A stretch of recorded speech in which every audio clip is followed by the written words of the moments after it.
نزول سورہ اخلاص ایک قول کے مطابق مکی اور ایک قول کے مطابق مدنی ہے۔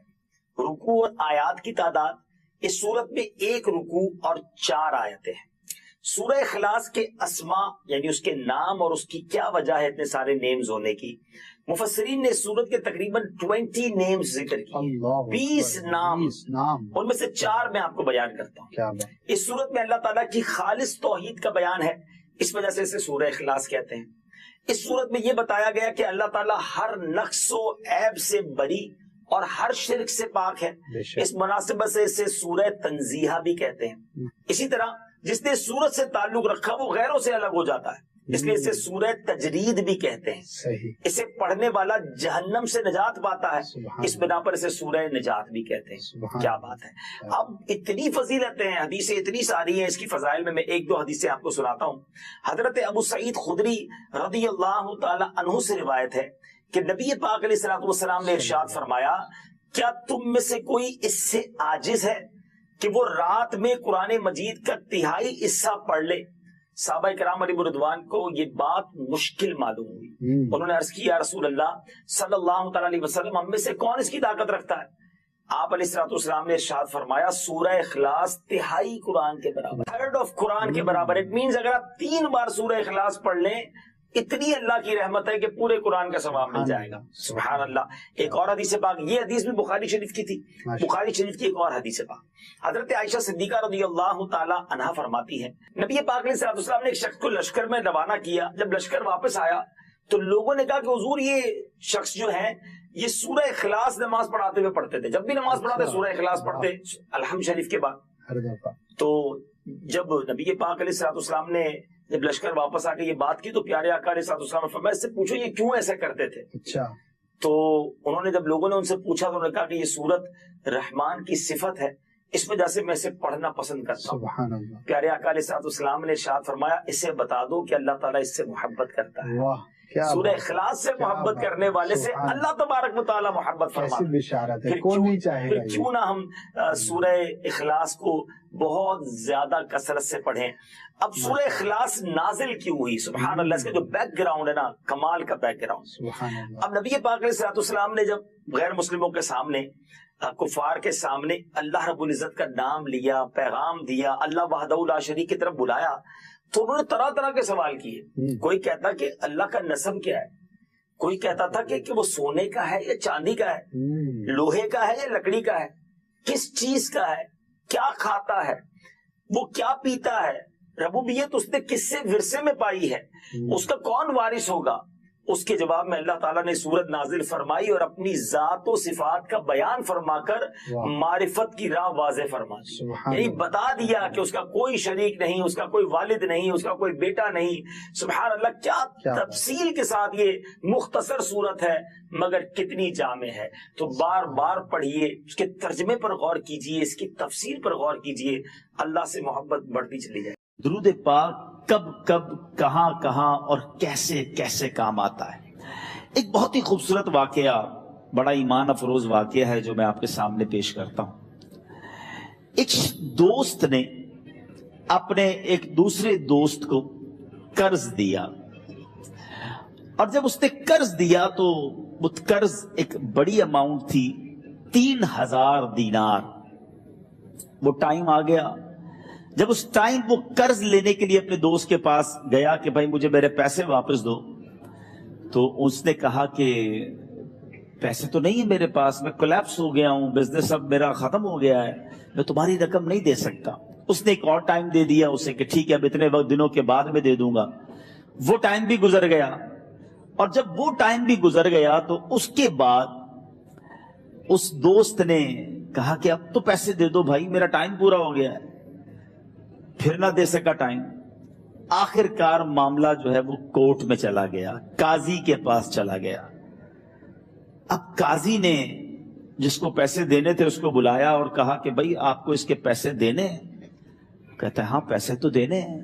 تو کہا پھر دیتے کیوں نہیں ہو؟ کہا پیسے ہیں ہی نہیں، کاروبار ہی ختم ہو گیا ہے، قرضہ تو لیا تھا، اب میرے پاس بچا ہی کچھ نہیں ہے۔ تو کہا اچھا اب یہ بتاؤ کہ کب دو گے، کیسے دو گے؟ اس نے کہا بس میرے پاس پیسے ہی نہیں ہے۔ تو کہا اب تمہارے پاس